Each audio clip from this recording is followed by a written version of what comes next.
my pleasure to welcome to the program two representatives from Region 2 of the Environmental Protection Agency, Rick Ruvo and Anahita Williamson. Rick will speak first. He's the Director for the Air and Radiation Division, and then we'll hear from Anahita, who is the Director of the Laboratory Services and Applied Sciences Division. Rick, the floor is yours. Thank you, Doug. Good afternoon, everyone. Thank you for having me. As Doug said, my name is Rick Ruvo, and I am the Air Director for the United States Environmental Protection Agency Region 2 office. And I'd like to provide a broad perspective on air quality and air quality monitoring programs that we're involved with. I'm also joined by Anahita Williamson, who is the Director of our Region 2 Laboratory Services and Applied Sciences Division. I'd also like to point out that EPA works very closely with our colleagues in the New York State Department of Environmental Conservation, and you'll hear from Margaret later. I briefly want to discuss the National Ambient Air Quality Standards and also the regulatory air monitoring networks that we use to determine the quality of our air. I'll talk about the Air Quality Index and how we use that to communicate uh, the air quality in regions across the country, and also touch on how EPA is starting to find ways to use low cost sensors to help us understand local air quality in the absence of regulatory monitoring sites. And then Anahita will take over and talk about EPA's participatory science program.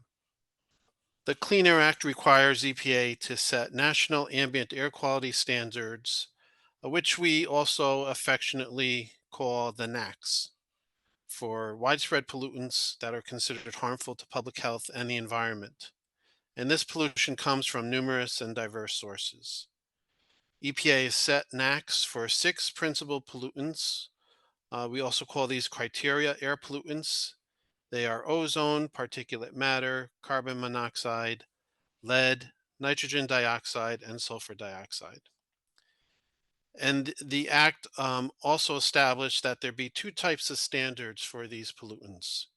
We have primary standards, which set limits to protect public health, including the health of sensitive populations such as asthmatics, children, and the elderly. And then we also set secondary standards to protect public welfare, meaning protection of visibility impairment and damage to animals and crops and vegetation and buildings. And the Act also requires that EPA review and, when appropriate, revise the standards every 5 years. This is the table of the ambient air quality standards, which I copied directly from EPA's website. You can tell there's many different types of averaging times and different units and forms of the standards. And this is all just based on the testing and the analysis that's done with respect to the health studies on which these standards are based. And each NAAQS has a form of the standard, which means how many times that standard could be exceeded in a certain time frame. And that is directly related to the air monitoring program, which we'll cover shortly, that the air monitoring network that is established for each of the standards. And I would like to point out that with respect to particulate matter, we have a current standard of 12 micrograms per meter cubed, and that is on an annual basis. EPA proposed to revise that and to make more stringent the standard from 12, and we proposed bringing it down to a range of 9 to 10 micrograms per cubic meter. And we also proposed to retain the other PM related standards, both for PM 2.5 on a 24-hour basis and the PM 10 24-hour standard. So we're currently reviewing the public comments we received on that proposal, And we might see a final decision come out of EPA by the end of 2023. I would like to just focus on two of the ambient air quality standards in more detail, ozone and PM, because they're the pollutants of most concern in the state of New York. Ozone is a unique pollutant for several reasons. First, ozone is not emitted directly into the air. Ozone is formed by a chemical reaction that occurs in the air between nitrogen oxide emissions and volatile organic compounds or VOC emissions in the presence of sunlight and heat. This chemical reaction forms a gas called ozone, and ozone occurs both in the Earth's upper atmosphere and at ground level. In the upper atmosphere, we refer to as the stratospheric ozone, and we actually call this the good ozone because it occurs naturally and it protects living things from the ultraviolet radiation from the sun. However, we do have bad ozone, which occurs at ground level. It's a harmful air pollutant because of its effect on people and the environment, and it's the main ingredient in smog. Ground level ozone can trigger a variety of health problems, particularly for children, the elderly, and people of all ages who have lung diseases such as asthma. The other pollutant of concern in New York State is particulate matter, or PM, or dust. PM is a mixture of solid particles and liquid droplets found in the air. PM can be emitted directly from sources and can also result from complex reactions of chemicals such as sulfur dioxide and nitrogen oxides emitted from power plants, industrial sources, and motor vehicles. PM contains microscopic particles that are so small they could be inhaled and cause serious health problems. Small particles that are less than 10 micrometers in diameter pose the greatest problems because they could get deep into your lungs and some may even enter your bloodstream. EPA has set standards for both PM at 10 microns in diameter and smaller, and PM at 2.5 microns and smaller. And as you can see from this picture, if the human hair is about 70 microns, that's 30 times larger than the PM 2.5 particle.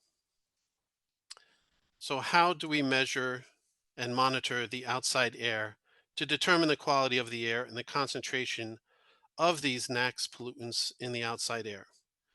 Here in Region 2, which Region 2, by the way, oversees air quality programs in New York, state of New Jersey, Puerto Rico, the U.S. Virgin Islands, and we also work with the 8 Indian nations located in the state of New York.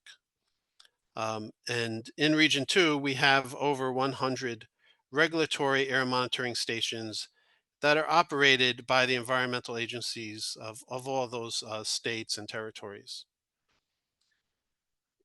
Air quality reference monitors are used to determine compliance with the NACs and are designated as either federal reference method or federal equivalent method monitors.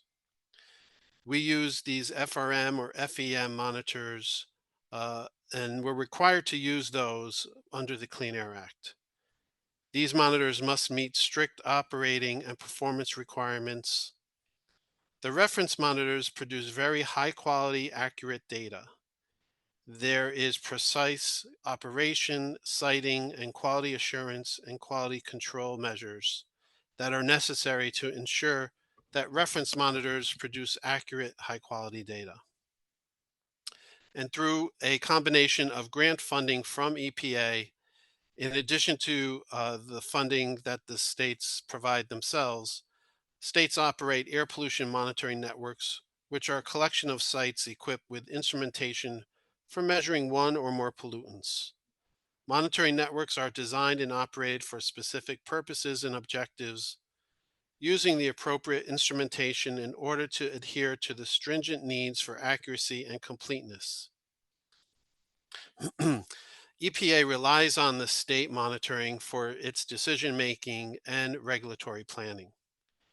A state sends quality assured hourly or daily measurements of pollutant concentrations to EPA's database, called the Air Quality System, or AQS. And at the bottom of the slide is a web link to EPA's Air Data Air Quality Monitor website, which provides an interactive display of how air monitoring locations and monitoring specific information. The website pulls information from the AQS system and provides the public with easy access to daily and annual data summaries. EPA places emphasis on these high quality air monitoring data because only data from these properly operated and maintained monitoring sites are used to determine compliance with the NACs. The air monitoring data results, air monitoring data results then set in motion the attainment planning mechanisms under the Clean Air Act. More specifically, an area that has a NACs violation for any criteria pollutant based on monitoring data can then be designated as non-attainment or not meeting the NACs. A state then needs to develop a state implementation plan, or a SIP, to address how the area will reach attainment of that NACs and what is the deadline for coming back into attainment.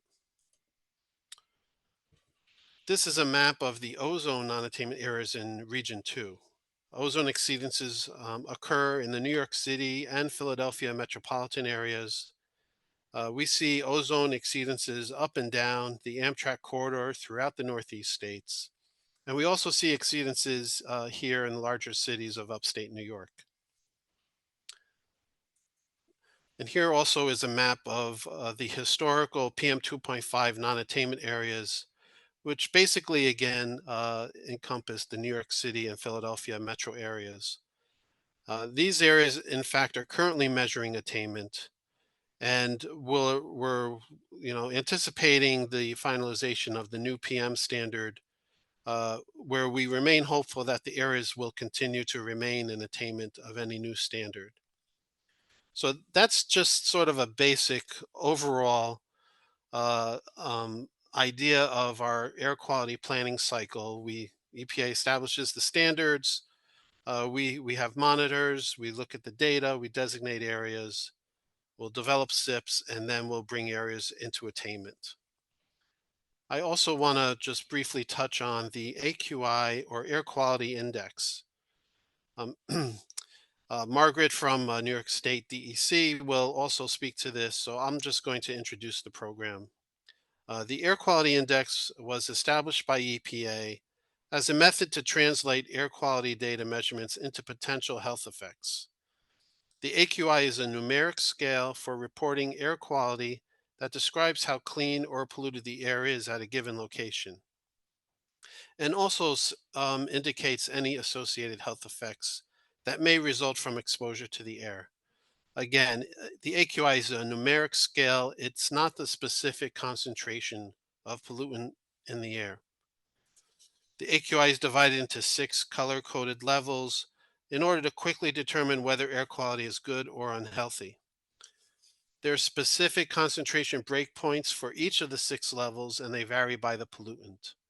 But generally, the higher the AQI value, the greater the level of air pollution and the greater the health concern. For each pollutant, an AQI value of 100 generally corresponds to an ambient air concentration that equals the level of the short-term NACs for protection of public health. So AQI values that are at or below 100 are generally thought of as satisfactory or green. When the AQI values are above 100, the air quality is unhealthy, at first for sensitive groups of people, and then for everyone as the AQI values get higher, as you go from red to purple to maroon. The AQI has become a useful tool for communicating air quality levels in communities. And while the official AQI system is based on the quality data from the regulatory monitors, the color-coded system has also been adopted and applied to other monitoring instruments, such as low-cost sensors. So I want to just talk a little bit about those sensors. So if I were to summarize what I've said so far about the regulatory air monitors, I would say that they are the air monitoring gold standard for determining compliance with the NACs. But EPA recognizes there are some drawbacks with the regulatory monitors, such as, we're unable to locate regulatory monitors in every neighborhood at every street corner. And we also recognize that low cost sensors are becoming more and more prevalent and readily available and could provide general information in an area where there may not be a regulatory monitor, or when a regulatory monitor is unable to or has unavailable data because of a power outage or some other unforeseen circumstance. So these sensors, the low cost sensors, they're more portable, they're generally easier to operate than reference monitors or research instruments. And air sensors can measure some but not all air pollutants, including PM and gases. However, the accuracy, the lifetime, and reliability of sensors varies due to the underlying measurement technology, the quality of different air sensor components, the environmental conditions, and methods of operation. Consequently, data from low cost sensors are not used for regulatory purposes such as determining compliance with the NACs, but they can still be informative in other ways. One way is they could be informative when there's no regulatory monitoring data available. For example, there is a sensor called Purple Air, which is commercially available to measure PM, and it can measure PM 2.5, temperature, humidity, and pressure. What EPA finds intriguing is that when Wi-Fi is available, the Purple Air data could be transmitted to the Purple Air website and provide real-time data. In fact, EPA has found this feature to be so beneficial that EPA developed a parallel website known as the Fire and Smoke Map, which allows the Purple Air sensor data, which shows the Purple Air sensor data on an interactive map alongside the regulatory monitoring data. Here's an image of the Fire and Smoke Map run by EPA and the National Park Service. And EPA developed a correction factor that allows us to compare the two data sets, the Purple Air data set and the regulatory monitoring data. Again, we don't use the Purple Air data to determine compliance with the NACs, but the correction factor allows us to compare the data to the regulatory monitor. The fire and smoke map has proven to be very informative during wildfire smoke events, which we recently experienced here in New York, as well as across the rest of the country in recent years.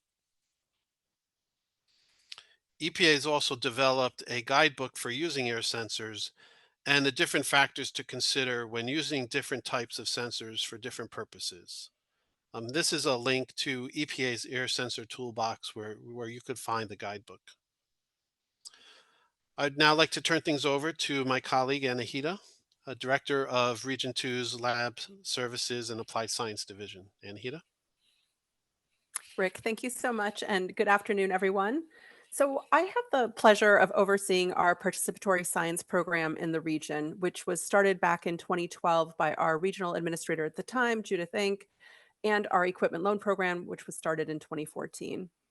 So Region 2 is the first region with a full-time participatory science coordinator, which is currently Rachel Lita Graham, and she's wonderful. And it is important for us to stay connected with our states on participatory science and share information. We want to make sure we're not working in a bubble. So we created two work groups early on. One is focused on air and one is focused on water. And we try to meet 2 to 3 times a year to discuss our programs, share best practices and challenges, and collaborate on various events and workshops. We've done a few research projects focused on air and air sensors in partnership with ARD and EPA's Office of Research and Development. And by ARD, I meant the Air Division, which has helped us gain insight on both the opportunities and challenges with low-cost sensors. So Rachel also puts out an email bulletin focused on participatory science. This includes everything from grant opportunities to upcoming events.